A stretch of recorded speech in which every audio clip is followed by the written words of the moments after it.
క్షయవ్యాధి వ్యాప్తి వ్యాధి నియంత్రణకు అందించే వైద్య చికిత్సలు తదితర అంశాలపై అవగాహన కలిగి ఉండాలని రిమ్స్ డైరెక్టర్ జైసింగ్ రాథోడ్ అన్నారు. ప్రపంచ టీబీ దినోత్సవం సందర్భంగా రిమ్స్ ఆసుపత్రిలోని ఆడిటోరియంలో అవగాహన కార్యక్రమాన్ని ఏర్పాటు చేశారు. వైద్య విద్యార్థులకు టీబీ వ్యాప్తి నివారణ, చికిత్సా విధానాలు, వ్యాధి కట్టడికి ప్రభుత్వం తీసుకుంటున్న చర్యలు, ఇతరత్ర అంశాలను ప్రొజెక్టర్ ద్వారా వివరించారు. అంతకుముందు విద్యార్థులకు పలు పోటీలు ఏర్పాటు చేయగా అందులో ప్రతిభ కనబరిచిన వారికి ప్రశంసా పత్రాలు ఇచ్చారు. రిమ్స్ సూపరింటెండెంట్ డాక్టర్ అశోక్, వైద్యులు, వైద్యాధికారులు ఈ కార్యక్రమంలో పాల్గొన్నారు. ఈ సందర్భంగా RIMS director doctor Jaisingh Rathod మాట్లాడుతూ 2030 నాటికి టీబీని పూర్తిగా అంతం చేయాలన్న లక్ష్యంతో ప్రభుత్వం ప్రణాళికాబద్ధంగా కృషి చేస్తుందన్నారు.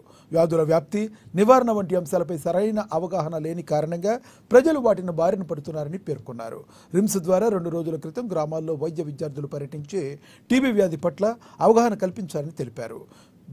టీబీపై 100 రోజుల పాటు అవగాహన కల్పిస్తూ గ్రామీణ ప్రాంతాల్లో ఎక్స్రేలు సైతం తీస్తున్నారని వివరించారు. వ్యాధి లక్షణాలు కనబడిన వెంటనే వైద్యులను సంప్రదించి పరీక్షలు చేసుకోవాలని, వ్యాధిని ప్రాథమిక దశలో గుర్తిస్తే మెరుగైన వైద్య చికిత్సలు అందించేందుకు ఆస్కారం ఉంటుందని స్పష్టం చేశారు.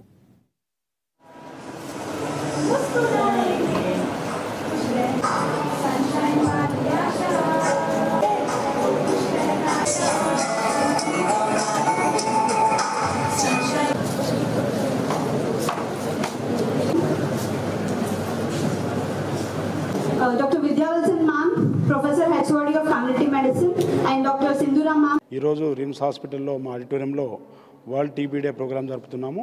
మా రిమ్స్లో కమ్యూనిటీ మెడిసిన్ హెచ్ఓడి ప్లస్ వాళ్ళ టీము వీళ్ళందరూ చాలా యాక్టివ్గా ఈ ప్రోగ్రామ్ని అరేంజ్ చేశారు. ఈ TB world programme activities main ఏంటంటే 2 days బ్యాక్ వాళ్ళు విలేజ్ లెవెల్లో పొచ్చరా విలేజ్లో హెల్త్ అవేర్నెస్ క్యాంప్ క్రియేట్ చేశారు. పబ్లిక్ని టీబీ అంటే ఏంటి, ఎలా వస్తుంది, ఏ విధంగా స్ప్రెడ్ అవుతుంది, దాని ట్రీట్మెంట్ ఏంటి, ఇన్వెస్టిగేషన్ మొత్తం దానికి వాళ్ళు చాలా డీటెయిల్స్గా విలేజ్ లెవెల్ అవేర్నెస్ క్రియేట్ చేశారు. అదేవిధంగా రిమ్స్ ఆడిటోరియంలో రోజు all students, RIMS under graduate student కావచ్చు, మెడికల్ స్టూడెంట్ అశోక్ గారు కావచ్చు, మా 2 వైస్ ప్రిన్సిపాల్స్ కావచ్చు, మిగతా ఫ్యాకల్టీ అందరు కలిసి మేము చాలా గ్రాండ్గా దీని ప్రోగ్రామ్ జరుపుకుంటున్నాం. ఈ యాక్టివిటీస్లో రంగోలీ కాంపిటీషన్ పెట్టాము, అదేవిధంగా పోస్టర్ ప్రజెంట్ పెట్టాము. ప్లస్ కొందరు స్పీకర్స్ ఆల్ మా ఏదైతే స్టేజ్ మీద కూర్చొని డిగ్నిటీస్ వాళ్ళు కూడా టీబీ గురించి డీటెయిల్స్ ఎక్స్ప్లెయిన్ చేశారు. నేను ఆదిలాబాద్ జిల్లా ప్రజలు కోరుకునేది ఏంటంటే మెయిన్ ఇది రావడం కారణం మైకోబ్యాక్టీరియం ట్యూబర్కులోసిస్. ఎస్పెషల్లీ మన జిల్లాలో ట్రైబల్ ఏరియా కనుక మనం కొన్ని కాటన్ జిన్నింగ్ మిల్స్ ఉంటాయి, కొన్ని మాస్ క్రౌడ్, కొన్ని మాల్న్యూట్రిషన్ ఏరియా ఏ పబ్లిక్ ఉన్నారు వాళ్ళకి ఎక్కువ వచ్చే అవకాశం ఉంటాయి. సో దీన్ని నేను మా రిమ్స్ తరఫున నేను కావచ్చు, మా మెడికల్ సూపరింటెండెంట్, మా vice principal, HOD community medicine విద్యార్థులు గారు మేమందరినీ అవేర్నెస్ క్రియేట్ చేస్తున్నాం. అదేవిధంగా ఈ టీబీ మీద గవర్నమెంట్ 2025కే దీన్ని ఎరాడికేట్ చేయాలని ప్లాన్ చేశారు. బట్ కాలే 2030 గ్లోబల్గా 2030కు ఎండ్ చేయాలని ప్లాన్ చేశారు. దీని యొక్క అవేర్నెస్ క్రియేట్ చేసి ప్లస్ ఆదిలాబాద్ జిల్లాలో 100 days క్యాంపెయిన్ కూడా చేస్తున్నారు.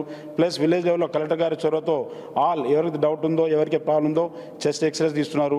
ప్లస్ సివైబీ టెస్ట్ కూడా క్రియేట్ చేస్తున్నారు.